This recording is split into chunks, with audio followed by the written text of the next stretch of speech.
Joining us now, I'm delighted he's with us, the Speaker of the House, Mike Johnson.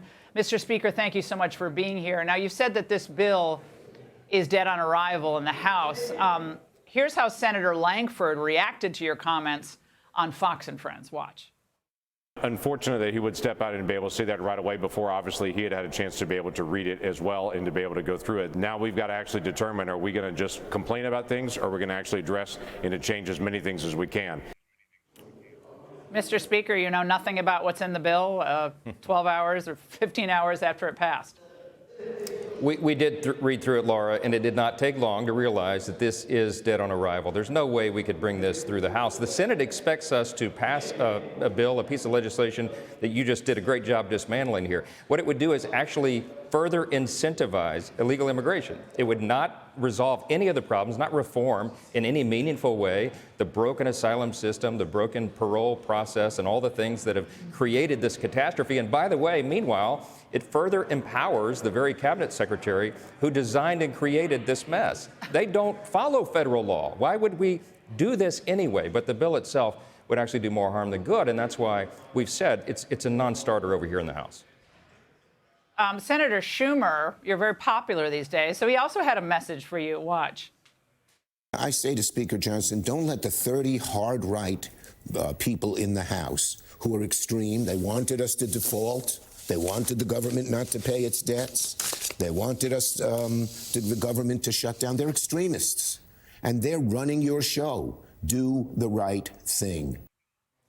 Do the right thing. Because it's good to give waiver discretion to Biden and Mayorkas so they can just waive the emergency anytime they feel like it. Here's my message to Senator Schumer. The American people are running the show here. We're the representatives of our constituents. The American people are on our side. They recognize this catastrophe has been disastrous for the country. Every state is a border state, and everybody knows it. I've been traveling the country, Laura, since I became Speaker of the House. I've been in 15 different states doing events. It doesn't matter whether I'm out west, in the Midwest, on Long Island, the Deep South, South Florida. The message is the same. It's the #1 issue on the hearts and minds of the American people. We have to solve this crisis. And I'm going to make this point again, because Senator Schumer isn't listening, apparently. The President of the United States has the authority right now to fix this crisis. He has broad executive authority under the federal statutes, and Chuck Schumer knows it, and President Biden knows it, and they refuse to use that. They could stop this. They could stop the flow immediately, but they don't want to, Laura, and I think you alluded to a few moments ago exactly why that is.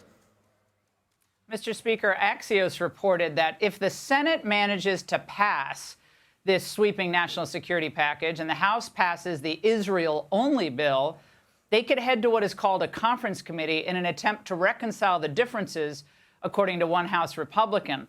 And that translation here for people watching is that McConnell could try to get his open borders measure through a conference committee.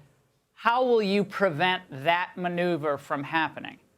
We're going to use every tool in our arsenal to ensure that that does not happen. And by the way, in the last half hour, President Biden came out and said that he would actually veto the legislation, the clean funding bill, to help our ally Israel at its time of greatest need. Israel is at war. They're fighting for their very existence. And the president has our troops in harm's way now because of the deterrence effort against Iran. And he is suggesting that he would not send the funding to abandon our ally right now. That is outrageous. I mean, everybody who is watching this is scratching their heads wondering how in the world we've gotten into this situation. This president is projecting weakness on the world stage. He is not willing to fix the greatest crisis facing our country, which is the open border. And they're just shown a staggering level of leadership that I think the American people are going to let their voices heard at the lack of leadership. They're going to let their voices heard at the election cycle. That's why his polling is so low. The people see what's happening here. Why do you think that Langford and Schumer and McConnell and all of them, why don't they go back to their hometowns and their states and have town halls on this, Mr. Speaker? What do you think the people would say? Go through the specifics, how many people would still be able to come in, the thresholds, the discretion, all of that, and let the people voice their opinions. Do you expect that to happen? I can tell you what would happen in a town hall anywhere in the country right now. People know the numbers. The official number, of course, is over 7 million people who have been encountered at the border, over 2 million gotaways that are known. over 300 people on the terrorist watch list that have been allowed into the country or stopped there. But we don't know how many people have actually come over. We don't know what terrorist cells are set up around the country. Fentanyl is the leading cause of death But they say for this Americans solves aged 18 to that. 49. But they say this solves that, Mr. Speaker. They want to sell this political message to try to undercut Trump and hurt you, that this is going to be solved or seriously ameliorated, the crisis, because of this. They all have to come through the ports of entry now and all the other provisions I went through. And your response? Well, you've done a good job explaining the real details of what this actually would accomplish. And in our view, it's an immigration bill, not a border security bill. We have to secure that border. We have an obligation to do it. It's a moral obligation. It's a legal and constitutional obligation.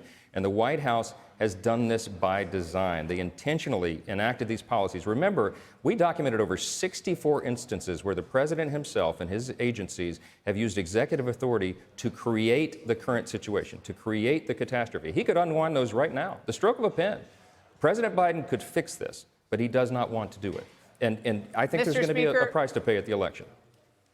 The Border Patrol Union has come out and said the bill is better than the status quo. Does that affect your thinking on this?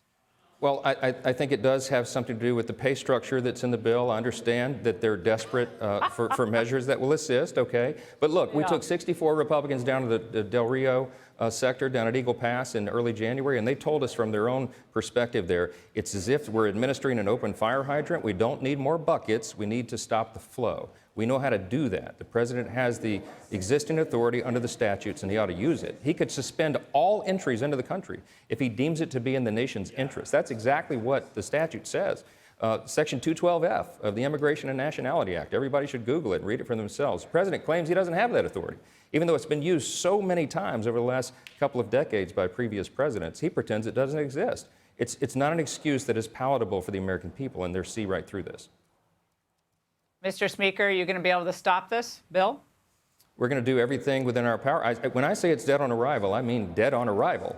We're going to have to work this every other angle that we can and ensure that we're taking care of our responsibilities here. The House Republicans are dug in and ready to do that. All right, Mr. Speaker, thank you very much.